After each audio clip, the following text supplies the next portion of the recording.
So guys, last class में हमारा complete हुआ था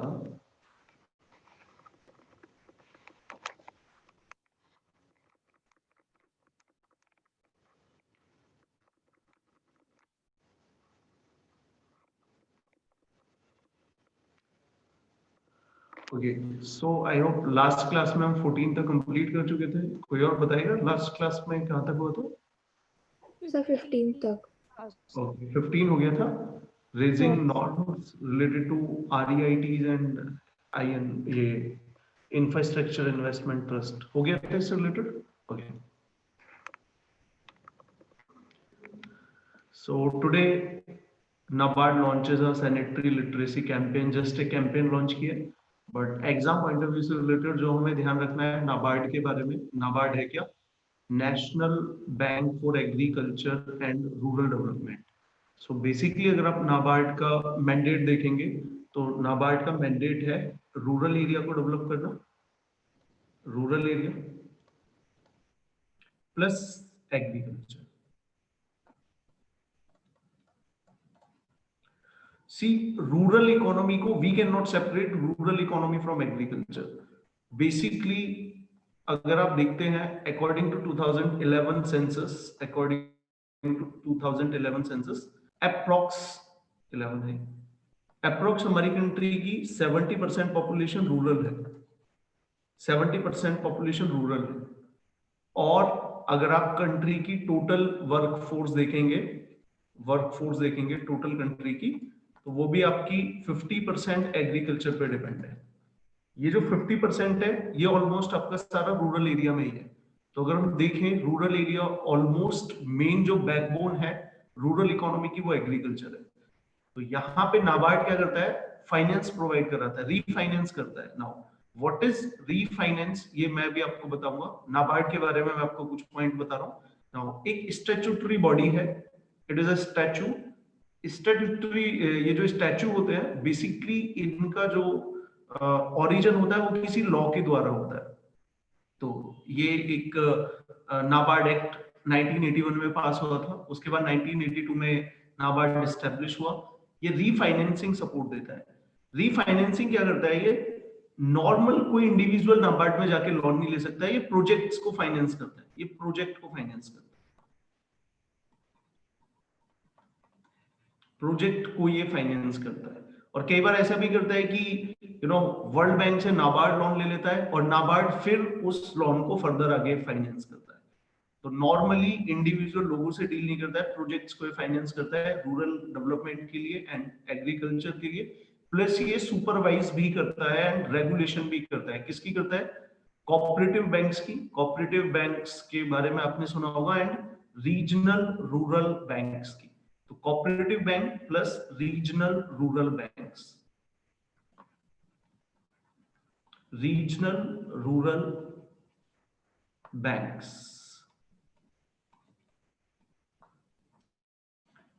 इनको ये रेगुलेट करता है। तो कोऑपरेटिव बैंक्स को ऑल्दो RBI भी रेगुलेट करता है, बट नाबार्ड भी रेगुलेट करता है। और भी बहुत सारे काम है नाबार्ड के, बेसिकली आपको इतना याद रखना है।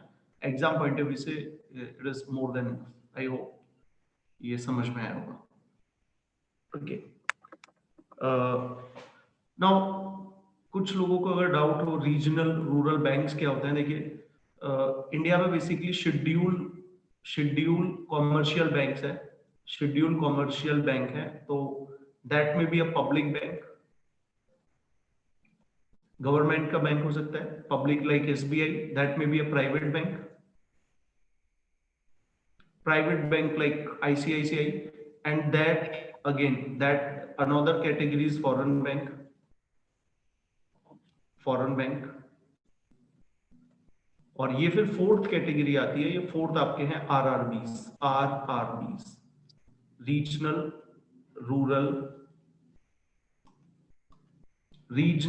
Rural banks, RRBs। तो ये RRB क्या करते हैं? बेसिकली इनमें शेयर होल्डिंग आपकी गवर्नमेंट की भी होती है, प्लस कोई प्राइवेट एक स्पॉन्सर बैंक होता है, थोड़ा सा शेयर उसका भी होता है। बस इतना ही आपको याद रखना है। होता क्या ऐसी, it is a RRBs, you can say amalgamation of best feature of public bank and private sector bank. Public sector bank का बेस्ट फीचर क्या होता है कि ये रूरल इलाके में भी है, तो ये जो डिजर्विंग लोग हैं, जो बॉटम ऑफ द सोसाइटी में है, उनको क्रेडिट रीच है पब्लिक सेक्टर बैंक की। But private sector bank are more efficient, they are more tech friendly and more efficient, NPA इनका कम होता है। तो इन दोनों का बेस्ट फीचर है। पब्लिक सेक्टर प्राइवेट सेक्टर अपना स्टाफ देगा, अपनी मैनेजरियल प्रैक्टिस देगा, और रूरल बैंक अपनी रीच देंगे। तो सॉरी, पब्लिक बैंक अपनी रीच देंगे और गवर्नमेंट को लैंड प्रोवाइड कराएगी, उसको मिला के आरआरबीज बनते हैं। सिर्फ आपको इतना याद रखना है कि जब भी हम रूरल डेवलपमेंट की बात करें तो आरआरबीज आर वेरी क्रिटिकल, तो इतना आपको याद रखना है। एग्जाम पॉइंट ऑफ व्यू से that's more than enough. Okay, so next, SEBI security exchange board of India ने एक टेक्निकल कमेटी बनाई है on social stock exchange. See, India में अगर आप एक कंपनी है, एक कॉर्पोरेट है, अगर आपको मार्केट से पैसा उठाना हो, इट्स वेरी इजी। बट अगर एक एनजीओ है, उसको फंडिंग की जरूरत है, तो अभी इंडिया में सफिशिएंट मैकेनिज्म नहीं है कि एक एनजीओ भी मार्केट से पैसा उठा सके। डेफिनेटली वो सोशल वर्क के लिए पैसा उठा रही है, बट अगर उसको इंटरेस्ट पे पैसा उठाना हो तो उसके लिए सेबी एक नया मैकेनिज्म क्रिएट कर रहा है।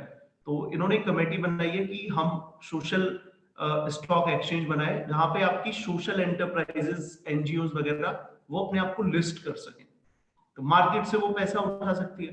तो उस कमेटी ने अपनी रिकमेंडेशन दी है, उसने बोला है कि they can issue bonds.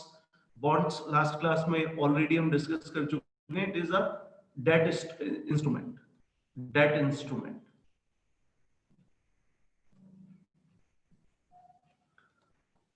And इनकी रिपोर्टिंग स्टैंडर्ड हमें एनहेंस करने। इंडिया में अगर आज हम एनजीओ की वर्किंग को देखते हैं तो definitely one of the major issue is की ट्रांसपेरेंट नहीं है, मनी लॉन्ड्रिंग में भी इन्वॉल्व है, फॉरेन फंडिंग का इशू है।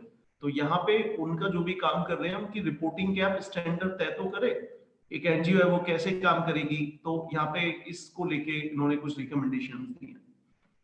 ओके, आई होप इतना काफी है इसमें। सेबी के बारे में ऑलरेडी हम डिस्कस कर चुके हैं। सेबी रेगुलेटरी बॉडी है, स्टॉक एक्सचेंज को रेगुलेट करती है, कोई कंपनी आईपीओ लेके आती है उसको रेगुलेट करती है। आई होप ये मैंने सेबी वाला point I guess last class में डिस्कस किया होगा, है ना?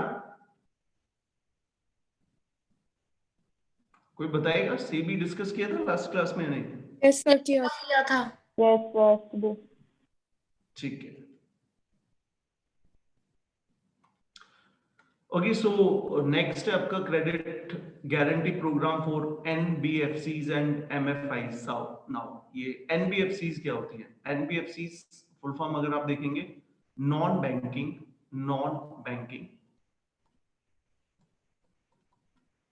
फाइनेंशियल कंपनीज,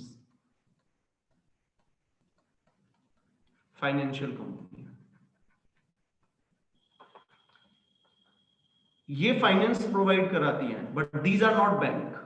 फॉर एग्जांपल, अगर आप फाइनेंशियल इंस्टीट्यूशन देखें, फाइनेंशियल इंस्टीट्यूशन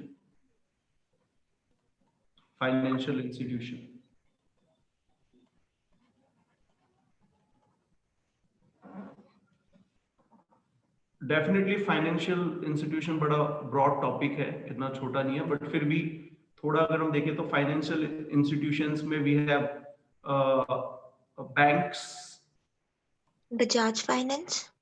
यस, हाँ, एग्जांपल बिल्कुल ठीक है, मैं बताऊंगा। Then we have NBFCs, then we also have regulators,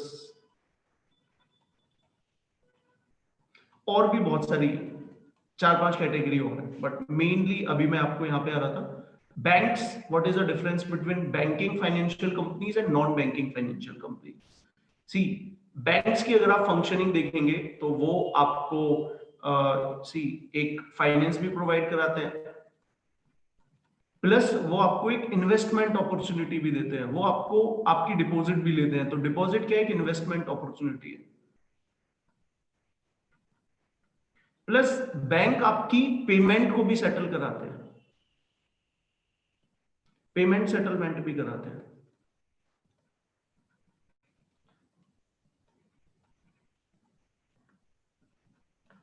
तो अगर आप बैंकों का फंक्शन देखेंगे वो बहुत ब्रॉड है, आपको लोन भी प्रोवाइड कराएंगे, इन्वेस्टमेंट की भी अपॉर्चुनिटी देंगे, आपका पेमेंट सेटलमेंट में भी काम करेंगे चेक के द्वारा, ऑनलाइन ट्रांसफर के द्वारा, आरटीजीएस के द्वारा, तो बहुत सारे डिफरेंट इंस्टीट्यूशंस है।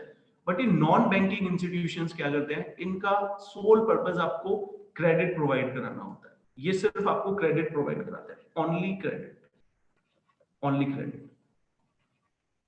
अब यहाँ पे ऐसी कोई भी कंपनी जो आपको लोन प्रोवाइड कराती है वो एनबीएफसी है।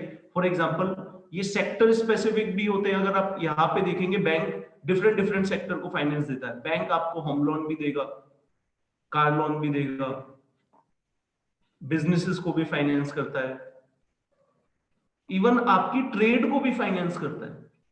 तो बैंक एक बहुत ही एक यूनिवर्सल कॉन्सेप्ट है, यूनिवर्सल फाइनेंशियल इंस्टीट्यूशन है। लेकिन एनबीएफसी क्रेडिट देती हैं तो इनके फंक्शन ही लिमिटेड है, और क्रेडिट भी स्पेसिफिक सेक्टर में देती है। फॉर एग्जांपल मुथूट फाइनेंस आपको गोल्ड लोन देता है। बजाज फाइनेंस के बारे में अभी किसी स्टूडेंट ने बोला, तो बजाज फाइनेंस, तो we have an number of example. कोई ऐसा होगा जो सिर्फ होम लोन देता है, so we have for example Mahindra finance car loan देता है। In the same way we also have Mercedes भी फाइनेंस करती है, तो मर्सिडीज फाइनेंस भी है। So all of these are not bank, these are basically companies which provide finance. Okay, so I hope आपको ये concept clear होगा. What is the difference between a bank and a non-banking financial companies? These are companies which provide finance. तो these are regulated by, अगर आप इनकी regulation भी देखेंगे तो regulation में भी yes a major difference है.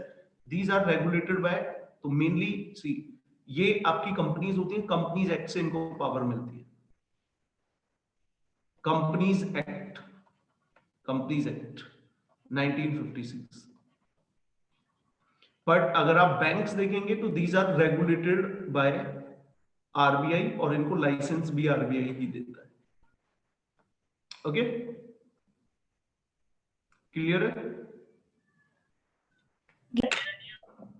Yes, sir. Okay,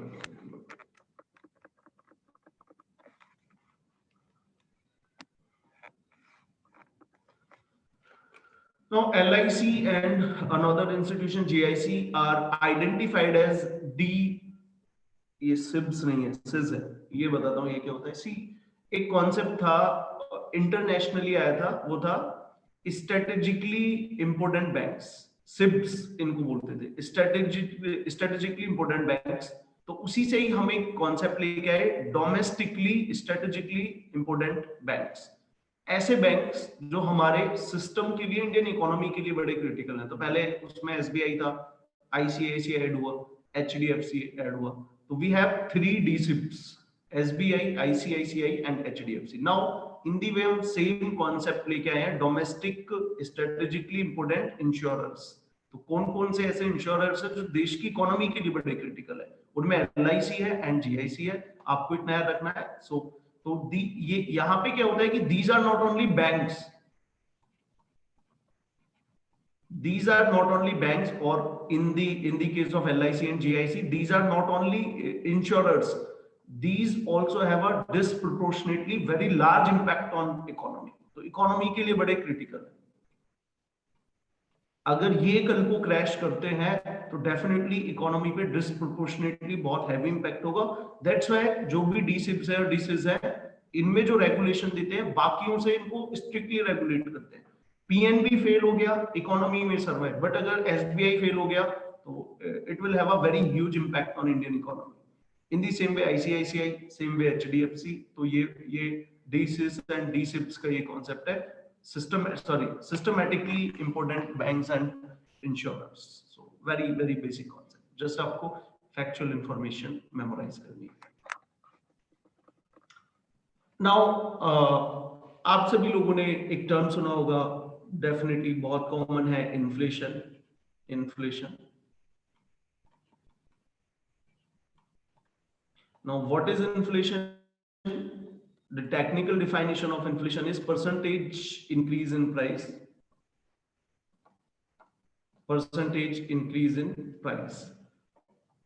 Now in India we have basically 2 major index which evaluate inflation. One is CPI, Consumer Price Index, CPI, and another is WPI, Wholesale Price Index.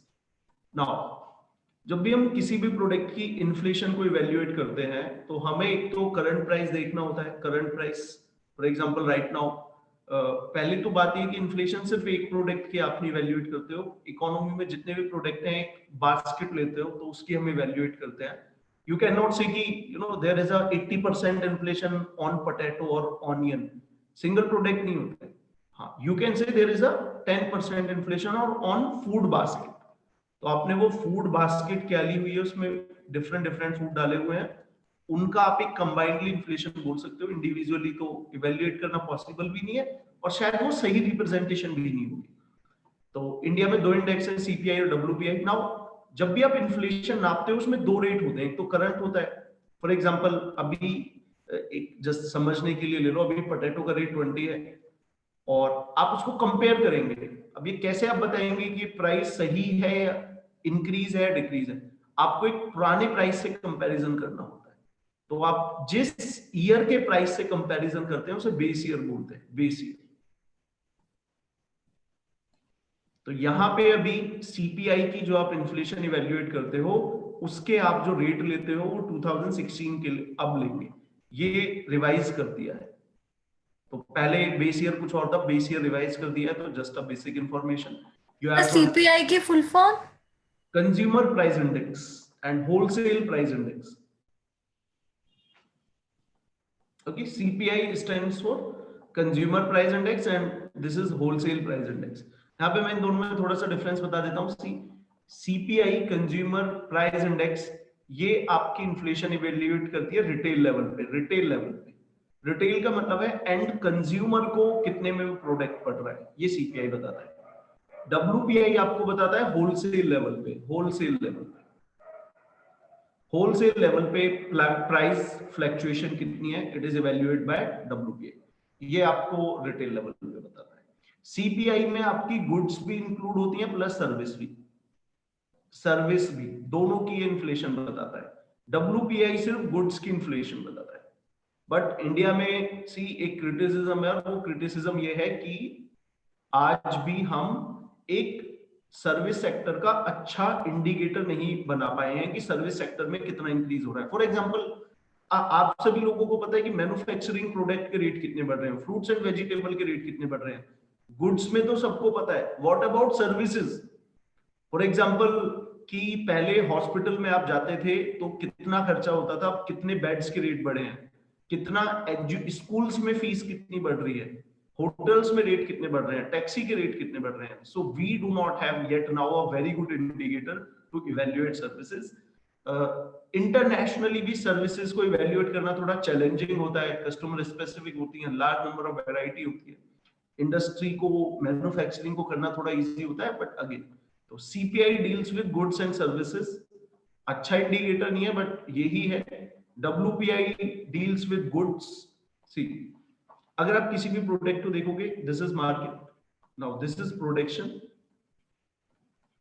Production के बाद फिर वो wholesaler के पास जाएगा, wholesaler के पास जाएगा, उसके बाद फिर वो आप क्या बोलते हैं, मिड लेवल के डिस्ट्रीब्यूटर के पास जाएगा, उसके बाद फिर वो आपका रिटेलर के पास जाएगा। कई बार रिटेलर की भी कई सारी चेन होती है। तो सीपीआई आपको इन्फ्लेशन इस लेवल पे बताता है और डब्ल्यूपीआई आपको होलसेल लेवल पे बताता है। इन दोनों को इवेल्युएट करने का पर्पस क्या है? कई बार ऐसा होता है कि हमारी होलसेल में तो इन्फ्लेशन नहीं इंक्रीज हो रही है, प्राइस राइज नहीं है, but there is a price rise at CPI level.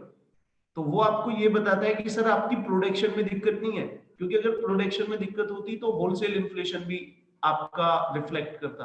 आपके देश में जो दिक्कत है वो सप्लाई चेन में है, होलसेल से रिटेल तक आने में सप्लाई चेन एफिशिएंट नहीं है, तो सप्लाई चेन का इश्यू है।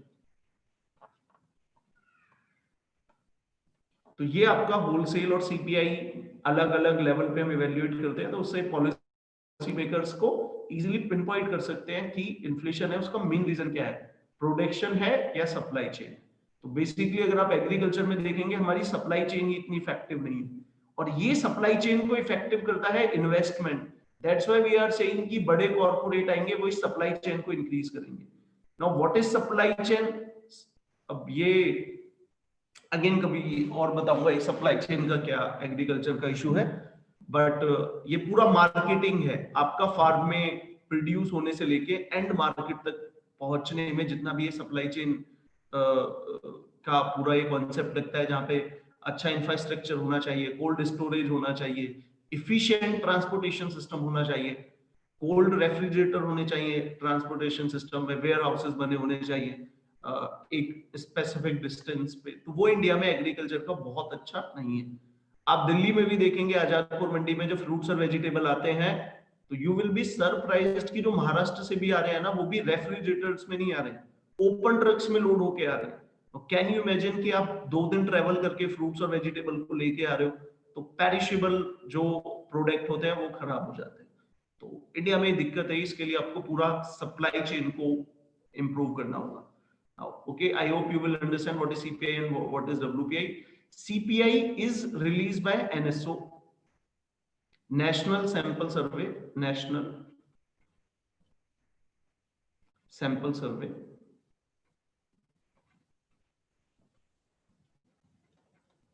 और ये किस मिनिस्ट्री में है?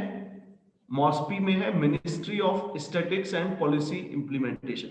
Now this is released by WPI is released by Office of Economic Affairs under Ministry of Commerce and Industry. So these are released by two different institutions. Again, you have to memorize this particular information. Now, official logo of Labor Bureau, exam point of view से इतना कुछ खास relevant नहीं है, इसको छोड़ देना। NCP developed a infrastructure project at UP's Rihand project, तो इसमें ये कुछ नहीं है, रिहांद डैम है, and this is also known as Govind Vallabh Pant Sagar dam. तो ये डैम जस्ट आप इसका नाम याद रख लेना, ये कहाँ पे है? यूपी एंड मध्य प्रदेश, तो दोनों के बॉर्डर पे पड़ता है, यूपी एंड मध्य प्रदेश में दिस पर्टिकुलर डैम। तो ये आपको जस्ट एक बेसिक सी इंफॉर्मेशन याद रखनी है। देन इंडिया ने कोविड के टाइम में कुछ पर्टिकुलर इन 2 कंट्रीज को असिस्टेंस दिया है, तो just a factual information you have to memorise. बहुत सारी कंट्रीज को दिया है, तो इतना याद करने की भी जरूरत नहीं है। लो प्रायोरिटी है, ये एल में लिख रहा हूँ, लो प्रायोरिटी वाला है, पढ़ लेना, मे बी आपका लक काम कर जाए and they will ask this particular question. So now NIP 2020 budget में गवर्नमेंट एक मेजर इंफ्रास्ट्रक्चर प्रोजेक्ट लेके आई, national infrastructure pipeline. Now national infrastructure pipeline ये एक 5 साल लंबा प्रोजेक्ट है, 5 साल तक ये चलेगा, यानी कि 2020 में स्टार्ट हुआ है, बाय 2025 तक ये चलेगा, and definitely it is closely aligned with 5 trillion economy by 2025। तो इंडिया का टारगेट है 5 trillion economy by 2025। Definitely no case अब तो अचीव हो गई, इवन कोविड से पहले बड़ा डिफिकल्ट था, बट स्टिल ऑप्टिमिस्ट थे हम, क्योंकि कोविड से पहले इंडियन इकोनॉमी 3 ट्रिलियन थी और 5 साल का हमारे पास टाइम था। कितना इंक्रीज करना था? 3 ट्रिलियन के बेस पे ऑलमोस्ट आप मानिए 60% इंक्रीज करना था 5 साल में, और अगर आप 7% के रेट से भी ग्रो होते हैं तो 35 लगभग हो जाता, 45-50% तो हो ही जाता अगर 6-7 से भी ग्रो होते तो। बट अब तो ये एक्सट्रीमली डिफिकल्ट है, क्योंकि अभी इंडियन इकोनॉमी 2.5-2.6 के आसपास आ गई है, 2.6 ट्रिलियन के आसपास, और 1 साल भी चला गया है, तो इट इज जस्ट एनालिसिस। तो नाउ ये नेशनल इंफ्रास्ट्रक्चर पाइपलाइन है, कुछ नहीं है, सिर्फ इतना याद रखिए गवर्नमेंट ने एक इसके द्वारा एक टारगेट सेट किया है कि अगले 5 साल में हम 100 लाख करोड़ रुपीस इंफ्रास्ट्रक्चर में खर्च करेंगे। ओके, नाउ फंडिंग कहां से आएगी? तो सेंट्रल गवर्नमेंट ने बोला है कि central government will contribute 39%, state governments will contribute 39% and private sector will contribute 22%। तो इतना हम खर्च करेंगे। किन एरिया में खर्च करेंगे? सबसे ज्यादा हम खर्च करेंगे एनर्जी पे खर्च करेंगे, फिर दूसरा हम खर्च करेंगे ट्रांसपोर्टेशन, रोड पे, तो ये दो मेन प्रायोरिटी एरिया है। एनर्जी का मतलब अगेन इलेक्ट्रिसिटी सप्लाई, आपका गैस सप्लाई, रोड अच्छा हम ट्रांसपोर्टेशन देंगे, तो ये जस्ट गवर्नमेंट का प्रोजेक्ट है अपना। इंडिया का वर्ल्ड क्लास इंफ्रास्ट्रक्चर बनाने की डायरेक्शन में ये एक है।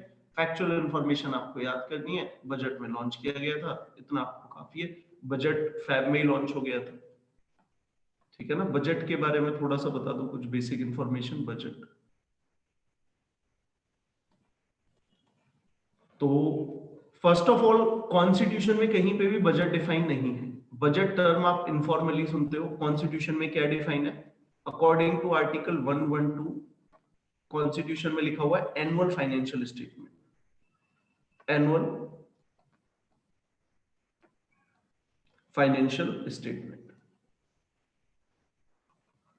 तो आर्टिकल 112 बोलता है कि भैया सेंट्रल गवर्नमेंट को पार्लियामेंट में अब जिन लोगों ने थोड़ा सा पॉलिटी पढ़ा है, पॉलिटी का बेसिक पढ़ा होगा, तो in parliament we have 2 houses. तो यहां पे बात कर रहे हैं लोकसभा की। लोकसभा तो इंडियन कॉन्स्टिट्यूशन का आर्टिकल 112 बोलता है कि there is a mandatory responsibility on central government to present a annual financial statement before the end of financial year in parliament. तो एक कॉन्स्टिट्यूशन बोलता है कि भाई सरकार को एक एनुअल फाइनेंशियल स्टेटमेंट देनी है, कितना पैसा उनके पास आया, कितना खर्च किया है, कहां पे देनी है? पार्लियामेंट के किस हाउस में? लोकसभा में। कब देनी है? एक टाइम भी मेंशन है, before the end of financial year. Before the end of financial year. Financial year कब खत्म हो जाता है? 31 मार्च को। तो पहले तो बजट हम फेब के लास्ट वीक में प्रेजेंट करते थे, अब हम बजट प्रेजेंट कर देते हैं first week of Feb.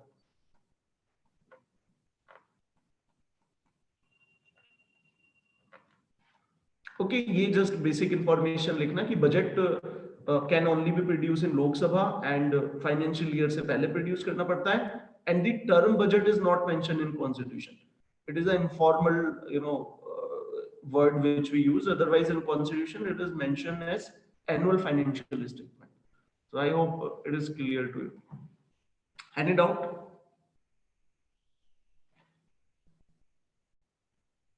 Okay, no question.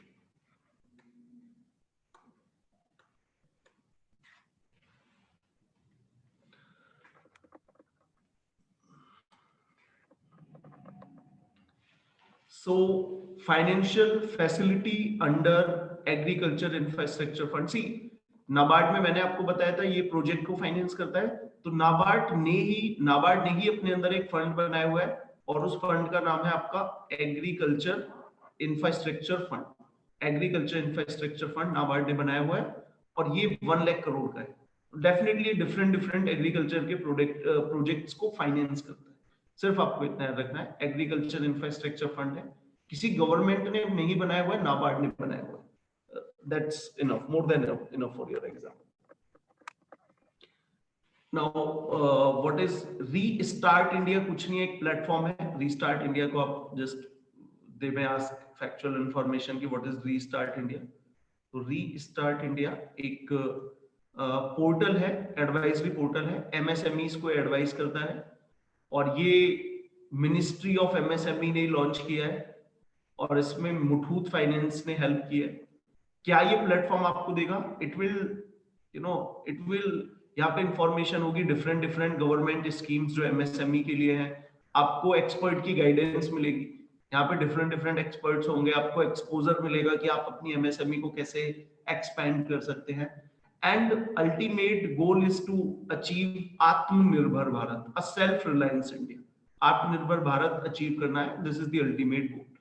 So Restart India just a advisory platform है MSME सेक्टर के लिए, और मुथूट फाइनेंस उसको हेल्प कर रहा है। इसी पर्टिकुलर मिनिस्ट्री ने लॉन्च किया है, और MSME से रिलेटेड आपको सारी इंफॉर्मेशन होगी, गवर्नमेंट स्कीम क्या क्या है, क्या क्या एलिजिबिलिटी चाहिए, आपको एक्सपर्ट गाइडेंस मिल जाएगी। एंड अगेन डेफिनेटली आत्मनिर्भर भारत में तो ये हेल्प करेगी। नाउ कृष्णापट्टनम पोर्ट आप सभी लोगों ने सुना हुआ है, इसको अडानी पोर्ट्स ने एक्विजिशन कर लिया है। और ये एक्विजिशन आपका कंपटीशन कमीशन ऑफ इंडिया ने अप्रूव कर दिया है, कंपटीशन कमीशन ऑफ इंडिया ने, कंपटीशन कमीशन ऑफ इंडिया ने।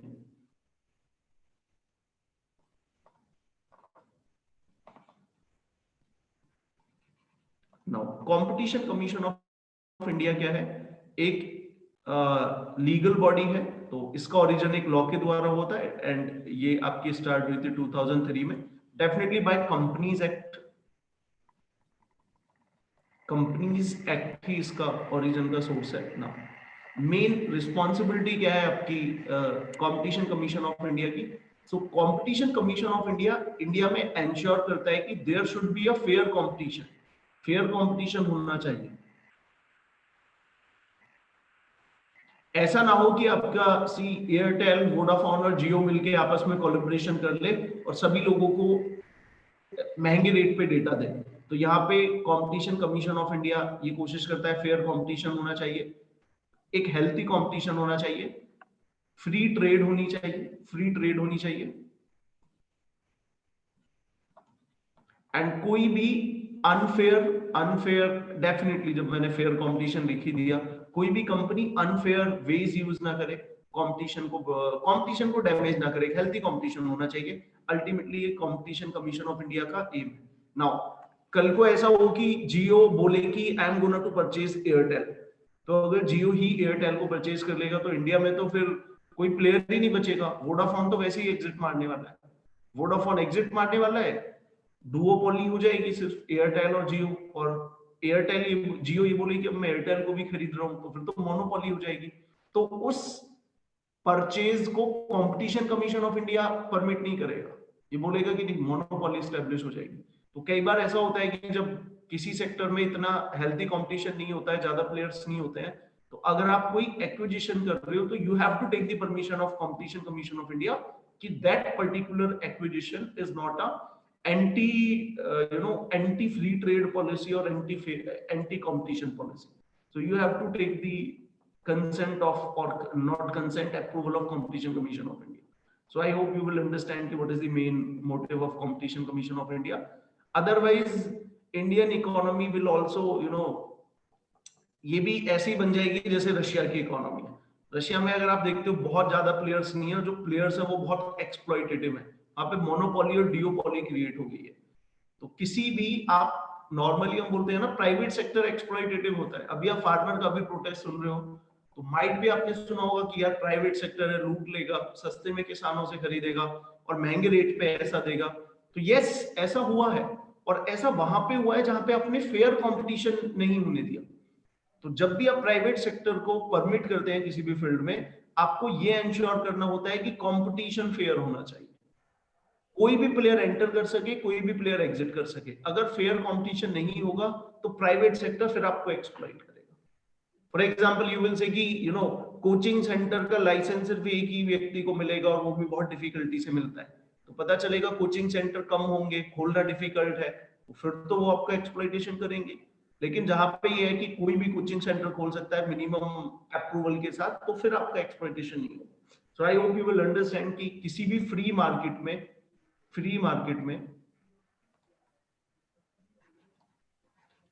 healthy competition is very critical, healthy and fair competition।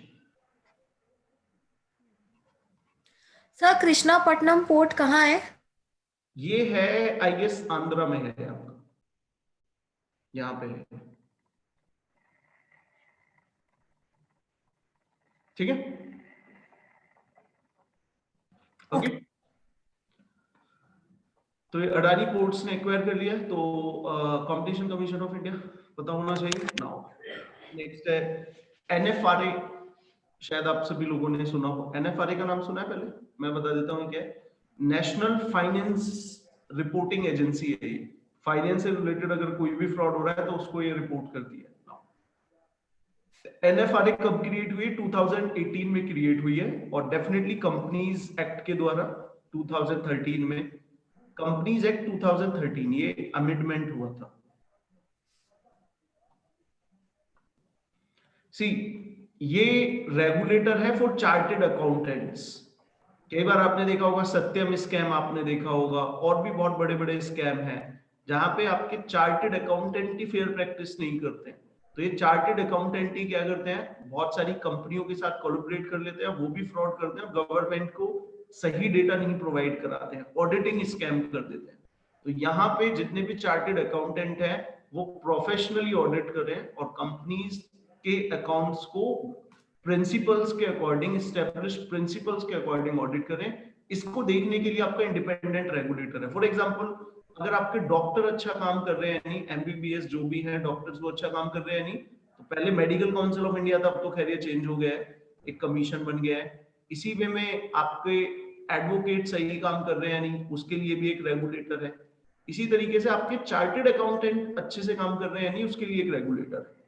Now अब होता क्या है, रिसेंटली जितने भी शेल कंपनीज वाले केस आए हैं या सत्यम का स्कैम आया है या कुछ भी ऐसे स्कैम आए हैं, इवन जो एवर एनपीए जो इंक्रीज हुआ है, जो एनपीए भी बढ़ा है, जो बैंकिंग फ्रॉड भी हुए हैं, उन सब में भी हमने देखा है कि जो चार्टर्ड अकाउंट्स हैं, अकाउंटेंट्स हैं, उन्होंने अच्छे से काम नहीं किया हुआ है। तो कभी तभी ये दोबारा से नीड फील हुई कि हमें एक इंडिपेंडेंट रेगुलेटरी बॉडी बनानी है, तो सरकार ने एनएफआरए बनाया। अभी इसने कुछ किया था वो छोड़ो, इस पे कोई क्वेश्चन नहीं आएगा, बस एनएफआरए को याद रखना है, एनएफआरए है क्या। नाउ इससे पहले भी एक सीएस को रेगुलेट करने वाली बॉडी थी, institute of chartered accountancy of India, but ये सिर्फ एक एडवाइजरी बॉडी थी, ये गवर्नमेंट को एडवाइस करती थी। तो कहीं ना कहीं ये अच्छे से पूरा नहीं कर पाई, इसलिए सरकार दूसरी एजेंसी लेके आई है। ऑल्दो जब एनएफआरए हमने क्रिएट किया था तो आईसीआई ने अपोज किया था कि you should not create NFRA, otherwise overlapping हो जाएगी, हम भी वही काम कर रहे हैं, ये भी वही काम कर रहे हैं। But because ICI have failed in making chartered accountants accountable और ये अच्छे से प्रैक्टिस कर पाए, अपना काम अच्छे से नहीं कर पाई है, that's why government have created a new reporting agency. ICAI के बारे में देखेंगे, ये भी एक स्टैट्यूटरी बॉडी है और 1949 एक्ट से आई थी और मिनिस्ट्री ऑफ कॉर्पोरेट अफेयर के अंडर में आती है। तो आपने देखा होगा पर्टिकुलर सीए का एग्जाम भी यही कराती है, जो भी डिफरेंट डिफरेंट लेवल का होता है। तो इतना काफी है।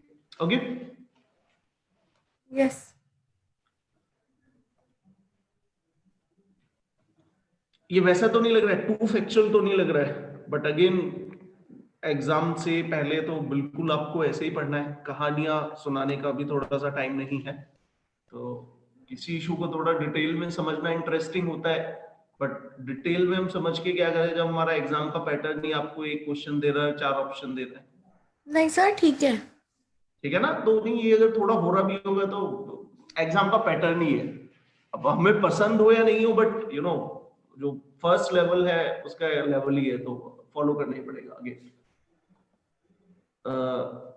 Again still it is ironic, India में आज भी बच्चों को फैक्ट्स मेमोराइज करने पड़ते हैं, इस डिजिटल एज में जो फैक्ट्स मेमोराइज करने का कोई कुछ है ही नहीं, बट एग्जाम ही ऐसा है। तो आयरॉनी है, बट मानना तो पड़ेगा जब तक चेंज नहीं होता। तो नाबार्ड डेवलप पे अंडमान एंड निकोबार पे कुछ प्रोजेक्ट लेके आए हैं, अंडमान एंड निकोबार आइलैंड। तो नाबार्ड के बारे में हम ऑलरेडी पढ़ चुके हैं। अब अगर आप अंडमान एंड निकोबार आइलैंड्स को देखते हैं, ऑल्दो मैंने पहले की क्लासेस में कई बार बता चुका हूं अंडमान एंड निकोबार के बारे में। तो ये आपके ये हो गया श्रीलंका। तो यहाँ पे ये हमारे आइलैंड्स की ग्रुप है, Andaman and Nicobar. Exam point of view से आपको 2-3 चीजें याद रखनी है। ये आप सबको पता है कि Andaman and Nicobar union territory, बिल्कुल ठीक है। इनकी कैपिटल पोर्ट ब्लेयर है, ये भी आप सबको पता है। एंड अंडमान एंड निकोबार को ये जो लाइन सेपरेट करती है इसे हम बोलते हैं 10 डिग्री चैनल। नाउ ये 10 डिग्री क्या है, कॉमन सेंस है कि आपका ये जो अर्थ है, अर्थ का जो इक्वेटर है ये 0 डिग्री, ऊपर आप जाएंगे तो पैरेलल लाइन है 1 डिग्री 2 3 4 ऐसे करके ये 10 डिग्री आएगा। और इसके बाद अगर आप देखेंगे तो यहाँ पे अंडमान सी है, यहाँ पे आपका अंडमान सी है, और यहाँ पे एक आइलैंड है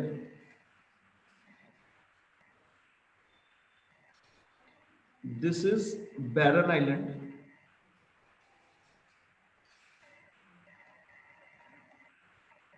Barren Island. And this is the only active volcano of India. Only active volcano of India. Active volcano मतलब? ये एक्टिव वॉल्केनो है, इंडिया में कहीं पे भी वॉल्केनिक इरप्शन नहीं होता है, ओनली यहाँ पे एक्टिव वॉल्केनिक इरप्शन होता है। और जो लेटेस्ट हुआ है वो आपका हुआ है फेब 2017 में, according to best of my knowledge. उसके बाद नहीं हुआ है। सी वॉल्केनो डोरमेंट होते हैं कि पहले कभी हुआ होगा 200 400 500 साल पहले, रिसेंट हिस्ट्री में नहीं हुआ है, but it is active volcano. हर 2 4 5 साल में यहाँ पे वॉल्केनिक इरप्शन होता रहता है। Okay okay sir. एंड यहाँ पे अंडमान एंड निकोबार को अगर आप देखेंगे, दीज आर वॉल्केनिक आइलैंड। चलो ये छोड़ो, ये फिर टू मच जियोग्राफी हो जाएगा। सो आई होप इतना काफी है। एक ये पॉइंट सबको, मतलब जो पुराने स्टूडेंट है, आई होप उन सबको पता होगा, कई बार मैंने बताया हुआ है, Andaman and Nicobar are very critical. यहाँ पे एक Yes. लोकेशन है और ये एक स्ट्रेट है, बहुत न्यूज में रहती है। इंडियन ओशियन में एंट्री पॉइंट है। अगर आप वर्ल्ड मैप देखेंगे, यहाँ पे डिफरेंट डिफरेंट कंट्रीज है, ये एक एंट्री पॉइंट है और इसको हम बोलते हैं, क्या बोलते हैं?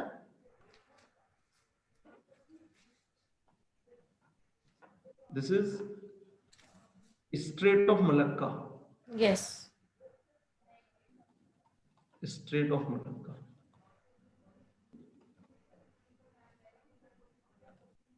तो ये एंट्री पॉइंट है और यहाँ पे अंडमान एंड निकोबार को अगर हम अच्छे से वेपनाइज कर पाए, अच्छे प्लेटफॉर्म हम यहाँ पे डाल पाए, तो इसको हम पूरी तरीके से ब्लॉक कर सकते हैं।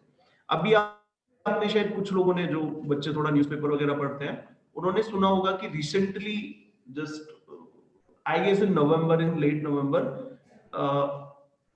CDS Vipin Rawat have commented that Navy chief ने बोला था कि we need a third aircraft carrier. Right now India have only one aircraft carrier and second aircraft carrier वो भी developing stage में है, might be 23-4 तक वो आपका नेवी को मिल जाएगा। So उन्होंने बोला कि इंडिया अगर $5 ट्रिलियन की इकोनॉमी बनाना चाहता है, the kind of global aspirations India have, India should have third aircraft carrier. तो जो हमारे CDS थे विपिन रावत, उन्होंने बोला कि इंडिया को थर्ड एयरक्राफ्ट कैरियर नहीं चाहिए, we have Andaman and Nicobar as a unsinkable aircraft carrier. अब ये स्टेटमेंट समझ में आई नहीं आई? उन्होंने बोला सी एयरक्राफ्ट कैरियर आपको सी में ही तो चाहिए, और ये बड़ी अच्छी लोकेशन है। आप एक एयरक्राफ्ट कैरियर ना लेके इसको ही अच्छे से यहाँ पे ही आप रनवे वगैरह बना दे, तो ये एक अनसिंकेबल एयरक्राफ्ट कैरियर की तरह काम करेगा। एयरक्राफ्ट कैरियर तो सिंक हो सकता है, लेकिन अगर आप यहाँ पे ही अच्छे खासा एयरबेस बना ले तो unsinkable aircraft he Andaman and Nicobar. I hope थोड़ा तो समझ में आई होगी, नहीं आई होगी तो कोई दिक्कत नहीं। ओके अगेन कोरोना कवच। अब हेल्थ इंश्योरेंस बहुत सारी कंपनीज ने भी अब आपको कोरोना के अगेंस्ट भी इंश्योरेंस मिलना स्टार्ट होएगा, उसी को लेके ही है। नाउ एक नया MSME को लेके आप बहुत कुछ सुन रहे होंगे, and yes MSMEs are that much critical for India. एक नया पोर्टल लॉन्च किया है, उद्यम पोर्टल, MSMEs के रजिस्ट्रेशन से रिलेटेड। आप रजिस्ट्रेशन कर सकते हो, आपको अगर लेबर से रिलेटेड कुछ और चाहिए तो सारी आपको यहाँ पे इंफॉर्मेशन मिल जाएगी। तो उद्यम रजिस्ट्रेशन पोर्टल आपको जस्ट पता होना चाहिए। Now NSDC, national skill development corporation, इन्होंने क्या किया है, तो न्यूज में तो ये NSDC partnered with Microsoft to empower Indian youth skills. India में एक स्कीम है एंड आई होप कि आप सभी लोगों ने इस स्किल के बारे में सुना होगा। स्किल इंडिया मिशन पढ़ेंगे इसके बारे में। स्कीम्स में आपको अप्रोक्स 12-15 मेजर स्कीम्स के बारे में अच्छा डिटेल में बताऊंगा। डिटेल में मतलब 5-6 पॉइंट बताऊंगा, आपके एग्जाम पॉइंट ऑफ व्यू से उतना ही डिटेल में। नेशनल स्किल डेवलपमेंट कॉर्पोरेशन क्या है, ये स्किल इंडिया मिशन को ये इंप्लीमेंट करता है। तो although this is a field mission है, जितने भी लोगों को हमने स्किल दिया था, डेफिनेटली जो हम एक्सपेक्ट कर रहे थे उतना हम रिजल्ट नहीं दे पाए। Okay, can you tell me one thing की क्या इंडिया में रफाल बन सकता है? अगर हम इंडिया के लोगों को अच्छे से ट्रेनिंग दे दें तो 2-3-4 साल में क्या इंडिया में आप रफाल बना सकते हैं?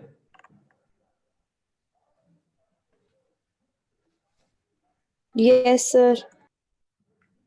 इंडिया की मैन पावर इतनी एक्सपर्ट है, सोफिस्टिकेटेड है अभी कि आप रफाल जैसा सोफिस्टिकेटेड फाइटर एयरक्राफ्ट बना सकते हैं? सर ट्राई भी नहीं कर सकते। ट्राई कर सकते हैं लेकिन बनेगा नहीं। सी ये पता है क्या है, ये एक ऐसी बात है, मैं अभी आपको बोलूंगा, मतलब इस चीज को समझाने के लिए तो मुझे 2-3-4 या 5 घंटे की क्लास चाहिए, तब आप इसको समझ पाएंगे अच्छे से, या फिर एक टाइम के बाद समझ पाएंगे। सी ऐसा नहीं होता। अगर आप देखेंगे कि ऐसा क्या है जर्मनी में जो आपको वर्ल्ड की मोस्ट सोफिस्टिकेटेड कारें मिलती हैं, वो आपको जर्मन कारें मिलती हैं। जर्मन कारें मोस्ट सोफिस्टिकेटेड, उन्होंने technology plus performance plus reliability plus comfort, इन सबको इतना अच्छे से इंटीग्रेट कर रखा है, वर्ल्ड की किसी दूसरी कंट्री ने नहीं कर रखा है जितना जर्मन कारों ने कर रखा है। जापानीज अगर आप कारों में देखते हो तो यहाँ पे इतनी टेक फ्रेंडली नहीं है, बट दे आर रिलायबल।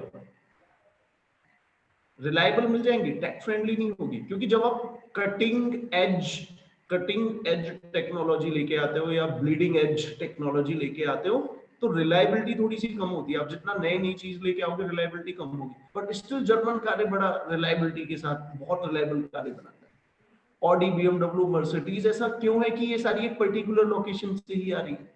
तो कुछ ना कुछ तो है वहां के लोगों के इकोसिस्टम में, थॉट प्रोसेस में, वहां की इकोनॉमिक कंडीशन में। यस, आपके लोगों की इकोनॉमिक कंडीशन कैसी है, लोगों का थॉट प्रोसेस कैसा है, लोगों की कल्चर कैसी है, वो इन्फ्लुएंस करता है आप कैसे प्रोडक्ट बनाओगे। फॉर एग्जाम्पल, ऐसा क्यों है कि जितनी भी फास्ट कार है वो आपकी इटली से ही निकल के आती है? आपको फरारी इटली से मिलेगी, आपको बुगाटी आपको इटली से मिलेगी, आपको लैम्बोर्गिनी इटली से मिलेगी, आपको मैसेराटी इटली से मिलेगी। जितनी भी फास्ट कार है आपको इटली से ही क्यों मिलेंगी? डेफिनेटली लोगों में कुछ थॉट प्रोसेस है। ऐसा क्या है कि जापान में ही आपको जितनी भी जापान के कार मैन्युफैक्चरर्स हैं उनकी कारों की क्वालिटी बहुत रिलायबल होती है। यस, एक थॉट प्रोसेस का भी फर्क पड़ता है। तो कल को अगर हम इंडिया की पर्टिकुलर एरिया में देखें कि लोगों की एजुकेशन क्या है, लोगों की हेल्थ क्या है, आपका एनवायरनमेंट क्या है, लोगों की कल्चर क्या है, ये सारी चीजें इफेक्ट करती हैं कि आप कैसा प्रोडक्ट बनाएंगे। ठीक है ना? लोग कितने पैशनेट है अपने काम को लेके। तो अगर लोग ही इतने, अभी आप देखिए एप्पल की कंपनी थी आईफोन, कर्नाटका में, कर्नाटका आई गेस, वहां पे लोगों ने तोड़ फोड़ कर दी। कैन यू इमेजिन कि वो लोग अपनी 100% डेडिकेशन के साथ पहले भी काम करते होंगे, प्रोडक्ट बनाते होंगे? तो कहीं ना कहीं तो कुछ ना कुछ इश्यू है।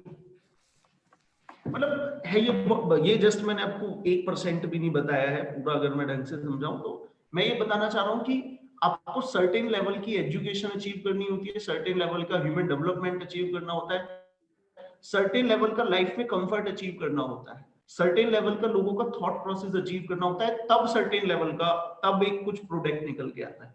अगर आप रफाल की फैक्ट्री में देखोगे ना, जो इंजीनियर्स हैं उनको इतना काम पे, इतना वहां पे उनके लिए रेस्ट के लिए भी बहुत अच्छी सुविधाएं हैं, प्रेशर नहीं होता।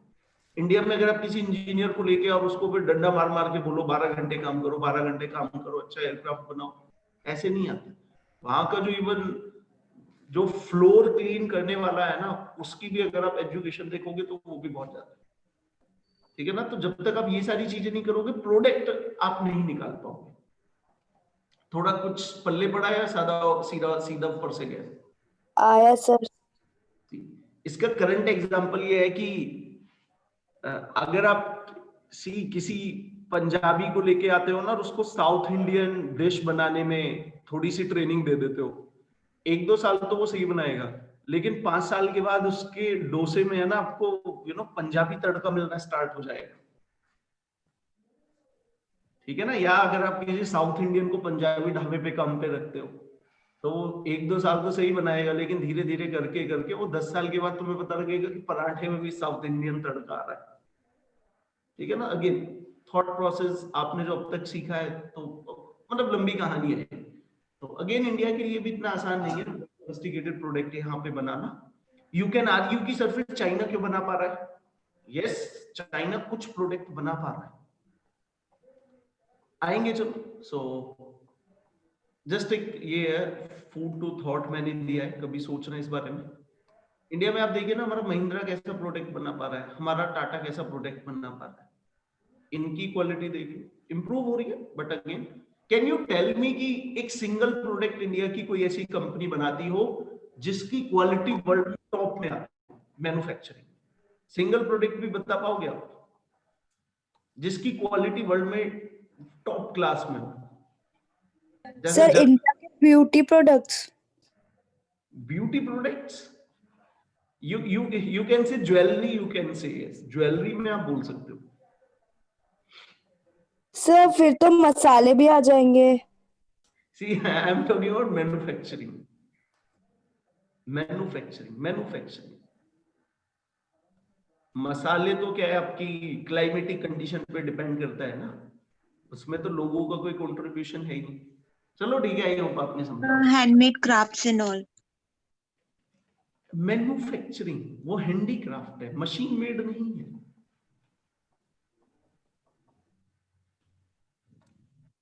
अभी क्वेश्चन समझ में आने में भी टाइम लगेगा। स्टील एक बच्चे का मैसेज है, steel very good very good. आने वाले टाइम में इंडिया का बेस्ट प्रोडक्ट है स्टील रॉड्स, हम बना लेते हैं।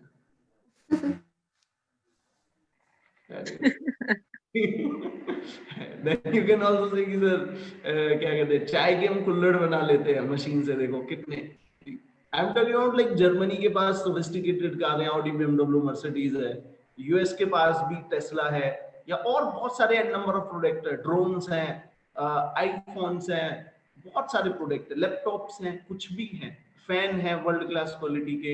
हाँ, इंडिया का वो है, शायद आपको पता हो, बोस म्यूजिक सिस्टम जो बनाता है ना, वो इंडियन कंपनी है, बट टॉप क्लास है आपका, जो भी टॉप क्लास के वर्ल्ड की, you know, even Royals Roy में भी आपको मिलते हैं। बट ये भी बनाता कहां पे है? ये भी इंडिया में नहीं बन रहे हैं, ये भी यूएस में बन रहे हैं। तो कुछ तो है। अगेन चलो कुछ कभी और ढूंढेंगे। मैंने बताया था ना कि इतना ही समझा सकता हूँ, इसमें पूरा 5-6 घंटे लगेंगे तब कुछ समझ में आ पाएगा। लेकिन सर, हेलो सर, बोल रहा कि स्टील का जो ये है मैन्युफैक्चरिंग, वो तो इंडिया का एक रिमार्केबल ये है ना, बेंचमार्क है ना, फॉरेन में उसका तो एक बेंचमार्क है जो स्टील इंडस्ट्री के बारे में इंडिया का। हमारी स्टील इंडस्ट्री की क्वालिटी ठीक है बट वेरी एक्सपेंसिव। चाइनीज से हाँ। See, what I am trying to say is that steel making is not a too complicated process कि वो तुम्हारे पास बहुत sophisticated technology आ गई है। ठीक है ना, steel making is not that sophisticated technology कि आपने रॉकेट बना लिया। रॉकेट भी देखो तो फिर समझ लेता आपने सेटेलाइट बना रहे हो। स्टील मेकिंग है वो तो 100 साल पुरानी टेक्नोलॉजी है। 100 साल पहले जर्मनी और रशिया हमसे अच्छी बना लेते थे। तो वो कुछ ऐसा नहीं है, कुछ बेंचमार्क ठीक है हम सही बना लेते हैं, बट वो कुछ स्टेट ऑफ द आर्ट आपकी टेक्नोलॉजी को रिप्रेजेंट नहीं करता है। ठीक है ना, हमारे देश से कुछ तो निकले, फैन बनाने वाली ही निकल जाए। हाँ, you can say Bajaj bike में है, वर्ल्ड की टॉप मोस्ट है, लेकिन बजाज की बाइक की क्वालिटी भी देखो ना। ओके, सो स्पेशल एनबीएफसी के लिए again special liquidity scheme.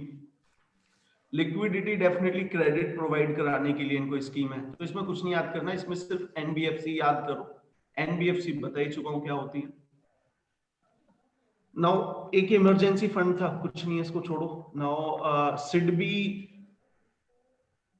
Now SIDBI है, बैंक है, ये लोन प्रोवाइड कराता है टू एमएसएमई। अब ये जो क्राइसिस रिस्पांस फंड है, मैं बता रहा हूँ क्या होता है। सी, नॉर्मली जितनी भी एमएसएमईज होती है ना, वो क्या करती हैं कि कई बार उन्होंने किसी कंपनी को, ये now this is a small firm और इसने एक बड़े कॉर्पोरेट को या एक्सपोर्ट किया है, इसने एक प्रोडक्ट एक्सपोर्ट कर दिया। ठीक है, प्रोडक्ट इस कंपनी के पास चला गया, इस कंपनी ने इसको रिसीव दे दी और इसने बोल दिया कि ठीक है हम आपकी 2 महीने बाद पेमेंट करेंगे। अब क्या इस रिसीट के बेसिस पे आप इस एमएसएमई को लोन दे सकते हैं? यस, दे सकते हैं। तो इसी रिसीट के बेसिस पे जो लोन मिलता है उसको बोलते हैं trade receivable discounting system. TReDS portal है, इस फंड का पोर्टल है ट्रेड्स पोर्टल। इसमें कुछ नहीं होता है, जो आप सामान बेचते हो उसकी जो रिसिप्ट मिलती है उसके बेसिस पे आपको लोन मिल जाता है। तो इस सिडबी ने सेट किया है। तो सिडबी ने, अब moral of the story is that कि सिडबी ने एक फंड सेट किया है जिसमें एमएसएमईज को, छोटी कंपनियों को जो वो सामान बेचती हैं उसके बदले में जो उनको रिसीट मिलती है उस पर लोन मिल जाता है। बस इतना आप याद रखना है। ट्रेड्स पोर्टल है, ये याद रखिए, और कुछ नहीं। ठीक है।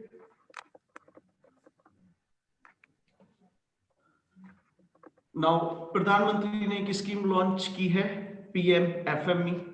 जस्ट याद रख लेना, लॉकडाउन के दौरान है, क्वेश्चन आ सकता है इस पे, अच्छी स्कीम है।